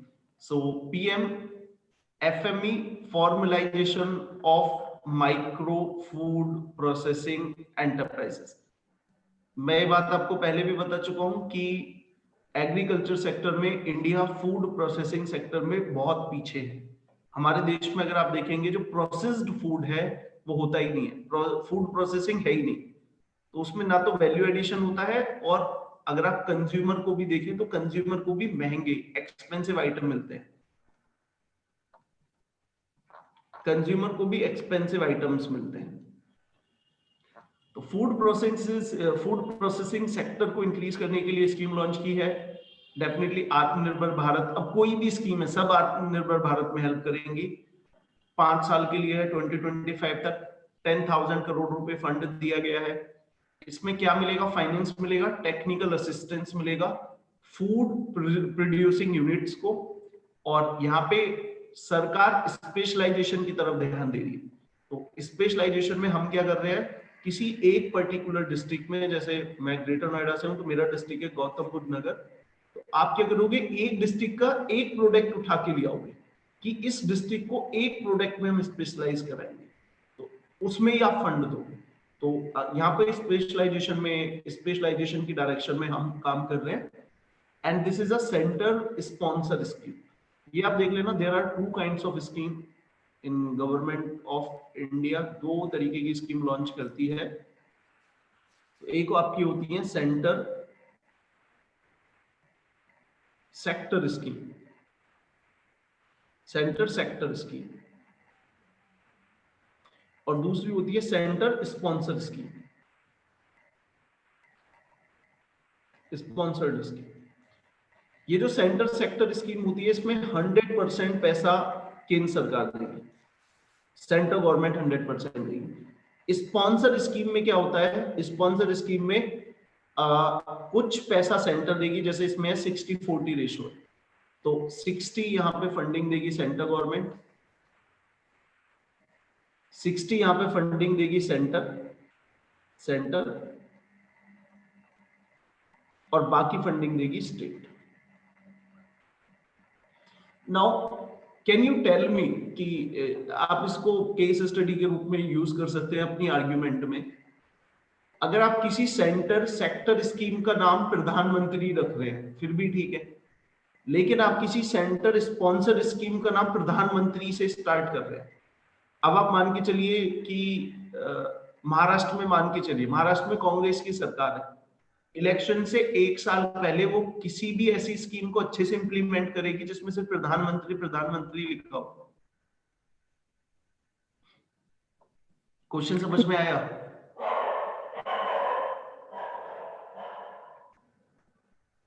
क्वेश्चन समझ में आया किसी को? See, some people are suggesting कि जितनी भी सेंटर स्पॉन्सर स्कीम है उन स्कीम का नाम होना चाहिए प्रधानमंत्री मुख्यमंत्री फिर योजना। तो उसमें अगर मुख्यमंत्री स्टेट इंप्लीमेंट करेगी तो मुख्यमंत्री को भी एप्रिसिएशन मिलेगा, लेकिन आपने नाम लिखा हुआ है प्रधानमंत्री क्या कहते हैं, कृषि सिंचाई योजना, प्रधानमंत्री कृषि सिंचाई योजना, और उसमें 40% पैसा स्टेट भी दे रहा है। स्टेट पार्टी बैठी है वो अपोजिशन है, तो क्या वो इस स्कीम को अच्छे से इंप्लीमेंट करेगी? नहीं। और स्पेशली इलेक्शन से 1 साल पहले वो बिल्कुल इंप्लीमेंट नहीं करेगी, और हमारे देश में ऐसा होता भी है, और ये बात भी ठीक है। तो यहाँ पे कुछ लोगों ने सजेस्ट किया है कि स्कीम की इम्प्लीमेंटेशन में कि डेफिनेटली नोमेनक्लेचर में भी थोड़ा इंप्रूवमेंट होना चाहिए, पीएम और आप सीएम भी डालो फिर। तो ये जस्ट है, ये एडवांस स्टेज में तब मैं बताऊंगा जो पॉलिसी इम्प्लीमेंटेशन को लेके क्या क्या चैलेंजेस है, कैसे हम इनको ऊपर कर सकते हैं। तो डेफिनेटली नोमेनक्लेचर भी एक अपना एस्पेक्ट है। और कई बार ऐसा होता है, अब आप देखिए एक सेंटर सेक्टर स्कीम थी जिसमें किसानों के अकाउंट में सीधे 6,000 रुपए चले जाते हैं 3 इंस्टॉलमेंट में। वेस्ट बंगाल ने तो वो इम्प्लीमेंट नहीं करी, इसलिए नहीं करी कि सिर्फ पीएम था। चलो वेस्ट बंगाल की पॉकेट से पैसे नहीं जा रहे थे, लेकिन उन्होंने फिर भी नहीं करी कि फिर पॉलिटिकल माइलेज सेंटर ले जाएगी। तो जो मोस्ट पॉपुलर स्कीम है, अगर आप उन स्कीम का नाम से पीएम के नाम पे डाल देंगे तो इम्प्लीमेंटेशन में चैलेंजेस आएंगे। सेम है आपका प्रधानमंत्री आयुष योजना, जिसमें आपको हेल्थ का इंश्योरेंस मिलता है 5 लाख का। वो दिल्ली में इम्प्लीमेंट नहीं है, क्योंकि पैसा दिल्ली भी देगा लेकिन क्रेडिट चला जाएगा पीएम को। तो फिर कुछ लोगों ने बोला है कि पीएम सीएम लिखो आप स्कीम में, जो और स्पेशली जो स्पॉन्सर है वहां पे तो बिल्कुल लिखो। समझ में आया, ऊपर से गया? यस सर, समझ में आया। ये बहुत अच्छा सजेशन है, ऐसा मतलब मिलता नहीं है नॉर्मली कहीं पे ऐसे काइंड ऑफ यूनिक सजेशन बताने के लिए। एग्जांपल बता दोगे तो फिर जो सुन रहा है वो खुशी हो जाएगा। Okay, world bank approve loan दिया है वर्ल्ड बैंक ने स्टार्स प्रोग्राम के लिए। स्टार्स प्रोग्राम क्या है? Strengthening technical learning and result for states. तो ये स्कूल एजुकेशन को लेकर रिफॉर्म है, और यहाँ पे क्वालिटी इंप्रूव की जाएगी, गवर्नेंस इंप्रूव की जाएगी 6 स्टेट्स में। स्टेट्स का नाम याद रखने की जरूरत नहीं है, लेकिन मध्य प्रदेश है और इसमें कौन है, चलो वो आपको नाम याद रखने की जरूरत नहीं है। ये याद रखिए स्टार्स प्रोग्राम है और वर्ल्ड बैंक इसको फंडिंग दे रहा है, लोन दे रहा है। किस चीज के लिए? स्कूल एजुकेशन के लिए। क्वालिटी भी इंप्रूव करेंगे, गवर्नेंस भी हम यहाँ पे इंप्रूव करेंगे। इंडिया में अगर आप आज की डेट में स्कूल्स एजुकेशन, इवन अगर कॉलेज एजुकेशन देख रहे हो, तो जिस तरीके से आपका स्किल चेंज हो रहा है, स्किल की रिक्वायरमेंट चेंज हो रही है, हमारा एजुकेशन सिस्टम बिल्कुल भी सिंक नहीं कर रहा है। और लाइक एलन मस्क ने जो कहा है, मैं बिल्कुल उनके साथ, मतलब पहले मेरा थॉट तो पहले भी यही था, उनके इंटरव्यू में सुन लिया तो बिल्कुल मैं 100% इस बात बोल रहा हूँ। उन्होंने बोला colleges are not for learning, they are just for enjoyment के लिए, लर्निंग के लिए है ही नहीं। आज के जो तो नॉर्मली आपको 95% इसी में मिल जाता है। All of your Delhi university से या जहां से भी हो, आपको पता होगा कि आपने कितना 3 सालों में लर्न किया है, लर्निंग आउटकम क्या है। तो मुझे तो वो ऐसा ही लगता है कि इट्स लाइक आपको रियल लाइफ में आने से पहले, रियल लाइफ प्रॉब्लम फेस करने से पहले 3 साल का एक एंजॉयमेंट पीरियड दे रहे हैं कि बच्चों जी लो अपनी जिंदगी, उसके बाद फिर टेंशन ले। तो लर्निंग का एम्फेसिस बिल्कुल भी नहीं है 95% कॉलेजेस में, तो नहीं है। तो आप ऐसे कॉलेजेस में बच्चों को डाल के टाइम पास करा के क्या इंडिया को सर्वश्रेष्ठ बना पाओगे, अच्छा बना पाओगे? बिल्कुल नहीं बना पाओगे। तो यहाँ पे रिफॉर्म होना चाहिए। Now, AIB approved loan to India for COVID response. Asia, ये आपका एशिया इंफ्रास्ट्रक्चर, ये फुल फॉर्म जस्ट अभी याद नहीं आ रही, बताऊंगा अभी। AIIB ये चाइना लेड बैंक है, चाइना लेड बैंक है। सी, चाइना इकोनॉमिकली ग्रो कर रहा है और उसको डेफिनेटली किसको चैलेंज करना है? यूएस को चैलेंज करना है। तो यूएस को वो कैसे चैलेंज करेगा? by challenging the institutions which are developed by US. तो US led institution है आपका IMF, US led institution है आपका वर्ल्ड बैंक। तो इन सब का अल्टरनेटिवली चाइना ने अपना एस्टेब्लिश कर लिया है। एक आ गया आपका AIIB, चाइना ने डेवलप किया है। दूसरा हो गया न्यू डेवलपमेंट बैंक, NDB, अभी जस्ट आएगा। So these are Chinese led institution. China और भी बहुत सारे देशों को साथ में लेके गया है। इंडिया भी मेजर पार्टनर है। Even India is the second largest stake holder, क्योंकि जितने भी ये ब्रेटन वुड इंस्टीट्यूशन इनको बोलते हैं, दे आर ये रिप्रेजेंटेटिव नहीं है, इनमें फेयर रिप्रेजेंटेशन नहीं मिलती कंट्रीज को, सिर्फ वेस्टर्न हेजीमोनी। सो इन्होंने इंडिया को लोन दिया AIB ने, हेडक्वार्टर बीजिंग में है। 2000 आजकल ये इतने अमीर क्यों हो रहे हैं? कौन अमीर हो रहा है मैडम? तो एशियन इंफ्रास्ट्रक्चर इन्वेस्टमेंट बैंक, एक बच्चे ने मैसेज कर दिया, Asian infrastructure investment bank.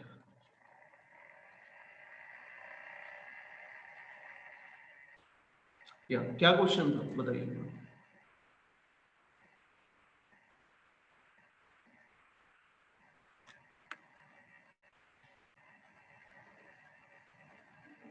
Sir इसका मतलब ये चाइनीज बैंक है, इसने लोन दिया है इंडिया को। ये चाइनीज है इसलिए नहीं दिया है, वो चाइनीज नहीं बोलता है। These are China led institution, China का मेजर रोल है, बट पूरी एशिया को ये फाइनेंस करेगा। चाइना ने अपने पैसे दिए हैं, इंडिया को भी पार्टनर बनाया है और बहुत सारे देशों को साथ में लेके गया है, बट मेन जो इनका बैकबोन है वो चाइना है। That's why you will see headquarter is in Beijing. Okay sir. ठीक है, इट इज नॉट दी, ये चाइना का बैंक नहीं है, बट एक चाइना लेड इंस्टीट्यूशन है।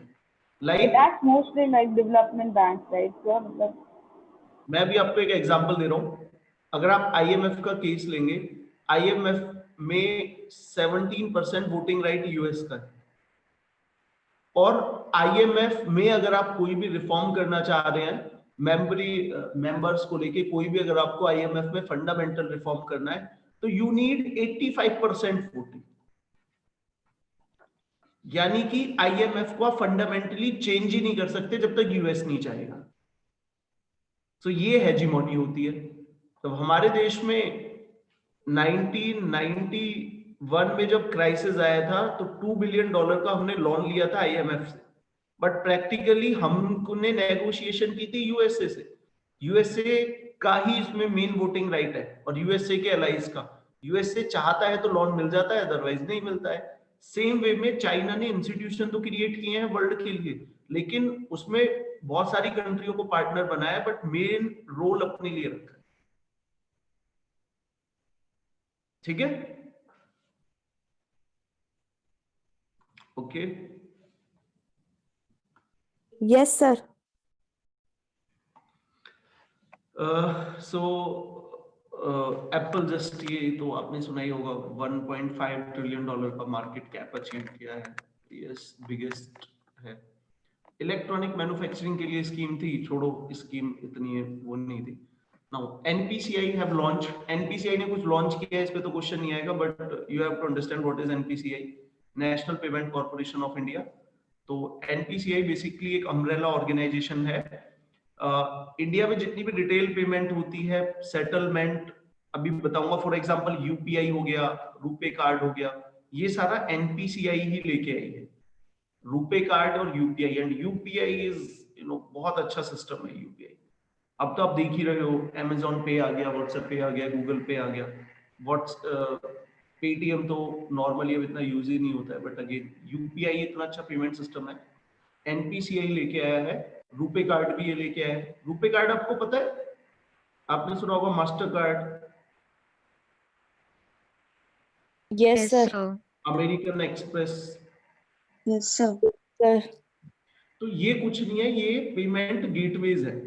ये पेमेंट गेटवेज है, एक साइड ये कनेक्ट होते हैं बैंक से, जिस बैंक में आपका अकाउंट है, दूसरी साइड ये कनेक्ट होते हैं मर्चेंट से, जहां पे आप पेमेंट कर रहे हो।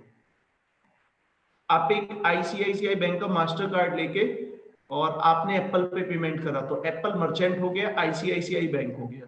ये इन दोनों के बीच में ट्रांजैक्शन को फैसिलिटेट करते हैं और उस बीच में कमीशन लेते हैं। नाउ तो इंडिया ने अपना लॉन्च किया रुपे कार्ड, एनपीसीआई ने। फायदा क्या होगा, मास्टर कार्ड और अमेरिकन एक्सप्रेस का जो कमीशन होता है वो थोड़ा ज्यादा होता है। तो एक गरीब लोग है, उसको एटीएम यूज करना है, तो मास्टर कार्ड अमेरिकन एक्सप्रेस लोगे महंगा पड़ेगा, इसलिए सरकार ने अपनी तरफ से रुपे कार्ड यूज कर दिया और इनका पैसा विदेश में जाएगा। रुपे कार्ड अपनी टेक्नोलॉजी हमने खुद बना लिया, इसलिए आप देखोगे जितने भी जनधन वाले खाते थे उन सबको क्या मिला था, रुपे कार्ड मिला था। और आप लोगों को तो खैर ये इंफॉर्मेशन नहीं पता होगी, बट हमारे प्रधानमंत्री यूएई गए थे, तो उन्होंने यूएई के साथ भी एग्रीमेंट करा कि वहां पे भी रुपे कार्ड चल जाए, और हमने कंट्री टू कंट्री एग्रीमेंट करके अब हमारे जो देश के गरीब लोग हैं या जो थोड़े से भी अगर आप माने लोअर मिडिल क्लास है, तो वो बेचारे जब वहां पे जाते हैं सऊदी वाउदी में, तो they can use RuPay card, तो डेफिनेटली ये थोड़ा चीप पड़ेगा। पहले फेल ही हो गया था रुपे कार्ड, कोई यूज ही नहीं करता था, सब मास्टर कार्ड चाहिए, अमेरिकन एक्सप्रेस चाहिए। लेकिन जब हमने जनधन अकाउंट खोले, 30 करोड़ लोगों के हमने फ्री अकाउंट खोले, जीरो बैलेंस अकाउंट खोले, तो उन सबको हमने रुपे कार्ड दिया। फिर ठीक है, ये फिर ये चल गया। अब तो इंडिया में आप देखिए नॉर्मल रुपे कार्ड अच्छा खासा चल रहा है। सर एनपीसीआई का फुल मीनिंग एक बार बताएंगे? National payment corporation of India, okay. National payment corporation of India.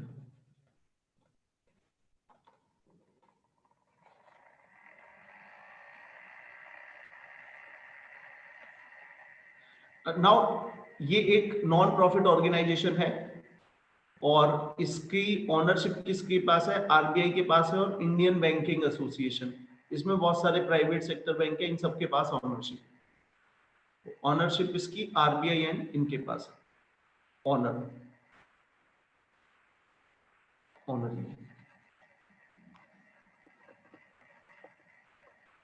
Now PM care fund को लेके आप सभी लोगों ने सुना था, बड़ा इशू हुआ था कि क्योंकि पहले से एक फंड था, तो प्रधानमंत्री ने पीएम केयर फंड क्यों लेके आए?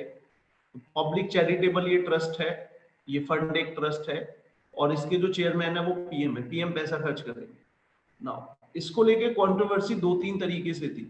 पहला तो ये था, ऑलरेडी प्रधानमंत्री राहत फंड है, प्रधानमंत्री रिलीफ फंड है, नेशनल रिलीफ फंड था, जो 1948 में लेके आए थे प्रधानमंत्री जवाहरलाल नेहरू। तो जब ये ऑलरेडी फंड था, तो आप ये नया फंड क्यों लेके आए? इसको लेके कुछ थे कि करप्शन ना हो रहा हो, घपला ना हो रहा हो। और जितनी भी मेजर स्टेट थी, स्टेट गवर्नमेंट ने इस चीज को क्रिटिसाइज करा कि इस कोई भी अगर कॉर्पोरेट पीएम केयर फंड में पैसा देता है, उसको सीएसआर के लिए एलिजिबल कर लिया जाता है, सीएसआर के लिए एलिजिबल मान लिया जाता है। नाउ आप सभी लोग कंफ्यूज हो रहे होंगे कि सर व्हाट इज सीएसआर? सुना है कभी सीएसआर? और डेफिनेटली आप सभी लोग social yes sir, yes sir, वो कॉर्पोरेट कंपनी का जो एक रहता है corporate CSR। Social responsibility. Very good, very good, very good. बताइए क्या है, थोड़ा सा और समझाइए।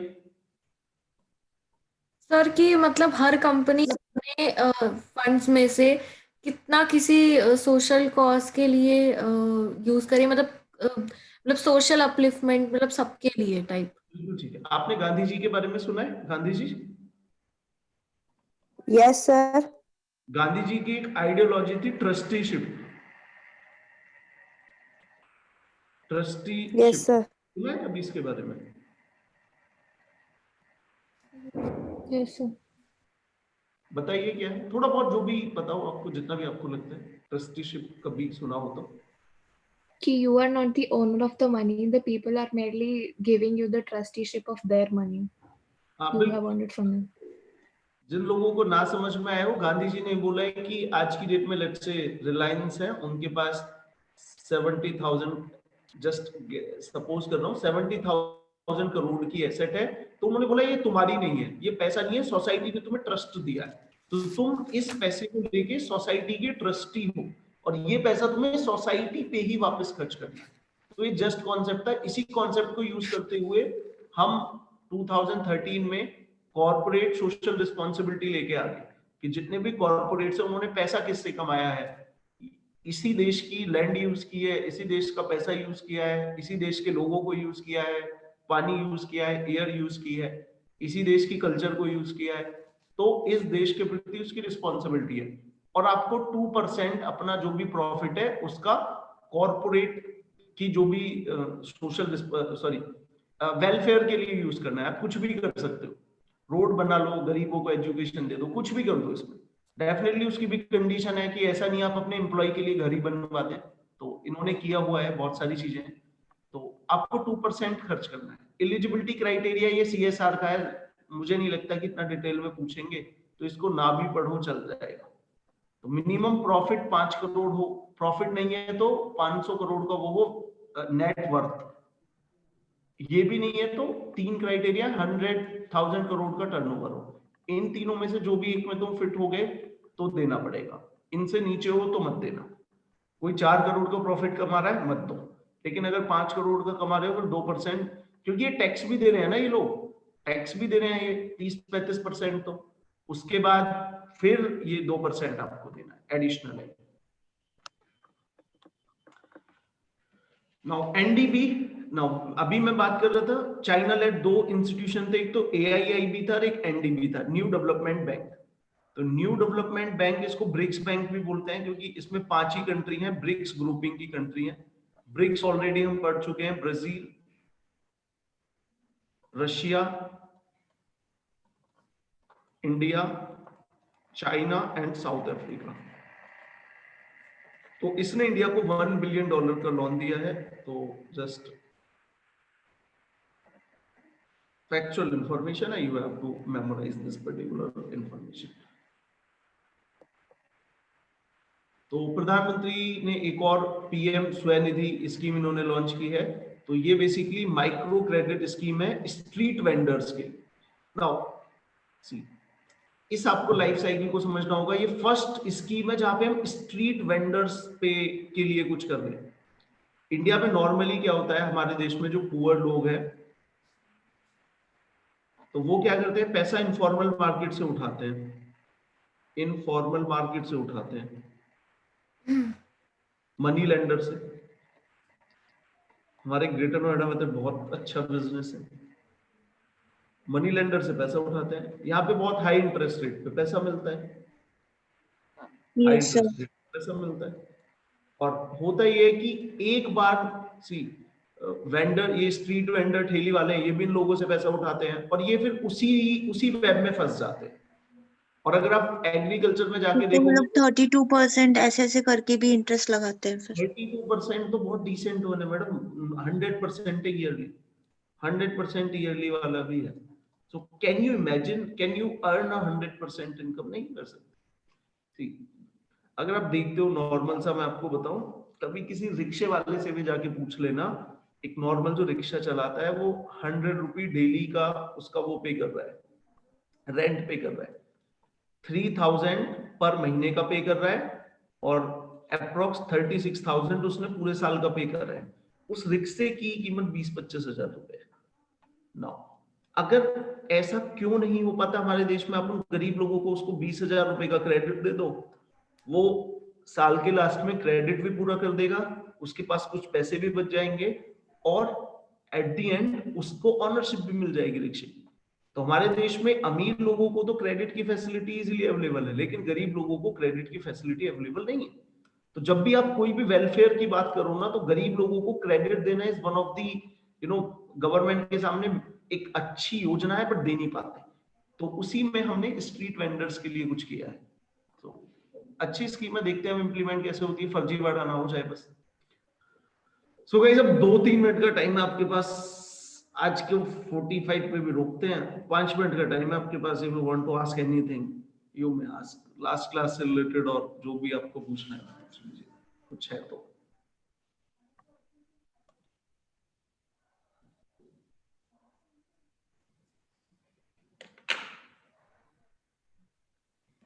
बाकी कितना आप मेमोराइज कर पा रहे हैं, अभी कैसा चल रहा है, तैयारी कैसी चल रही है आपकी, कितना मेमोराइज कर पा रहे हैं, जितना भी अभी आप पढ़ रहे हैं इनको, जो भी 2-3-4-5 क्लासेस हुई हैं? सर अभी तो रोज सारे की रीडिंग करते हैं, मतलब अभी स्टार्ट ही किए हैं। अच्छा, तो मेमोराइज कर पा रहे हो ना? हाँ। ओके, ठीक है। बाकी बताइए।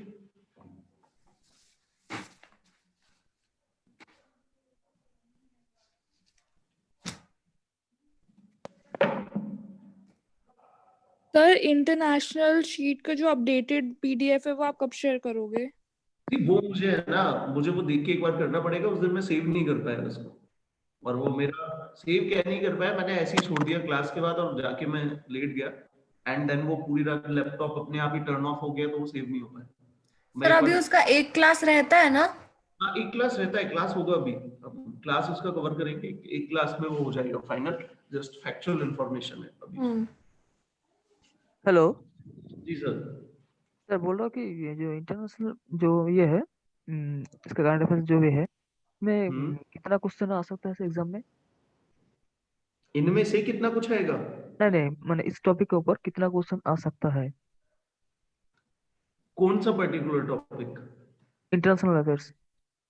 सर कोई इसका अगर आप सी बहुत रैशनल और प्रैक्टिकल ये एक चीज है। हम टीचर्स या आप या कोई भी इंसान वो कैसे इवेल्युएट कर पाता है कि कैसे क्वेश्चन टेस्ट पूछेगा? तो हमारे पास सिर्फ एक ही फॉर्मेट होता है, वो हम पास्ट ईयर के क्वेश्चन देंगे। बट अगर हम टेस्ट के पिछले 4 या 5 साल के क्वेश्चन देख रहे हैं, कोई भी कंसिस्टेंट पैटर्न नहीं है जिसको आप आइडेंटिफाई कर पाए। एक बार हमने 15 क्वेश्चन स्कीम्स के पूछ लिए, उसके बाद हमने अच्छे से स्कीम्स तैयार करी, अगली बार उन्होंने कुछ नहीं पूछा। तो कभी पॉलिटी के पूछ लेते हैं, कभी बहुत ट्रिकी से। लास्ट ईयर वो एग्रीकल्चर शॉर्ट का क्वेश्चन पूछ लिया। क्रिकेट में एक एग्रीकल्चर शॉर्ट भी होता है, पता ही नहीं था किसी को। सो एक कोई पैटर्न नहीं है, तो हमें सब कुछ ही पढ़ना होता है। एक ऐसा जो एक कॉमन सेंस कोई भी बच्चा तैयारी कर रहा है उसको पता हो, तो हम पॉलिटी भी पढ़ते हैं, हिस्ट्री भी पढ़ते हैं, स्कीम्स भी पढ़ते हैं, इकोनॉमी के कॉन्सेप्ट्स भी पढ़ते हैं।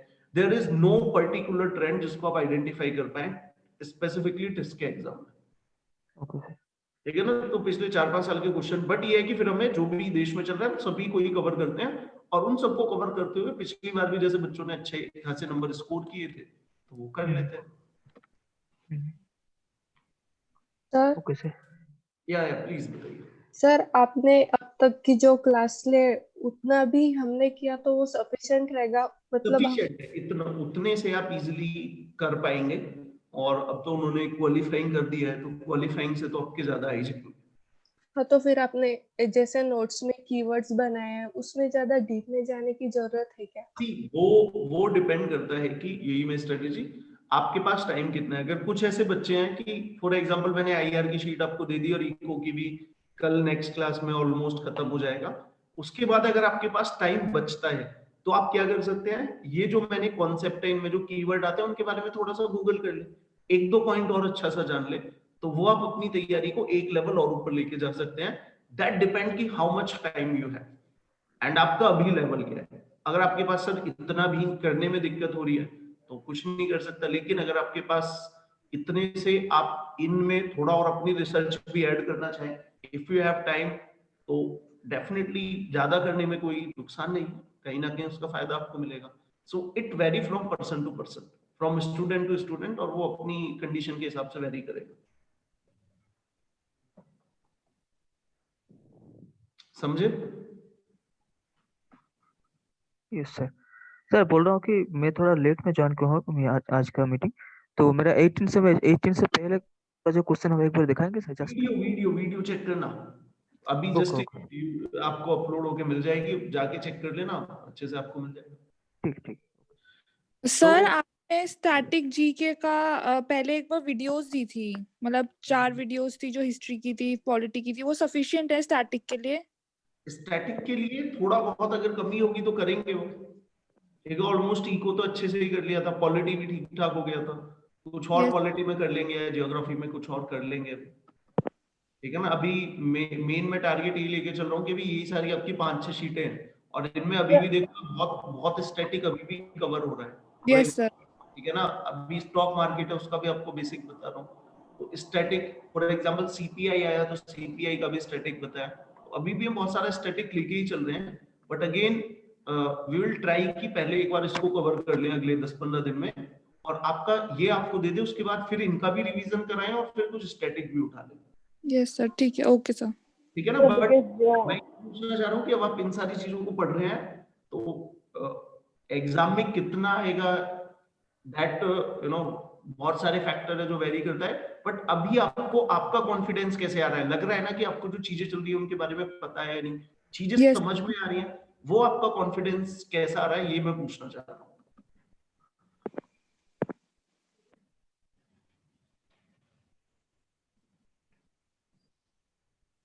ठीक है, चलो guys. sir, I posted the question, sir. आप बता दीजिए। सॉरी मैडम, रिपीट कीजिए, समझा नहीं मैं। मैंने क्वेश्चन पूछा है, sir, if you could just read the chat. एक सेकंड में चेक।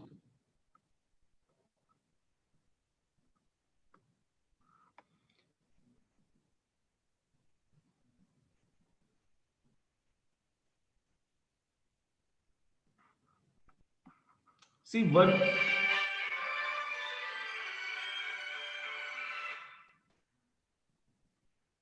हेलो, एक सेकंड।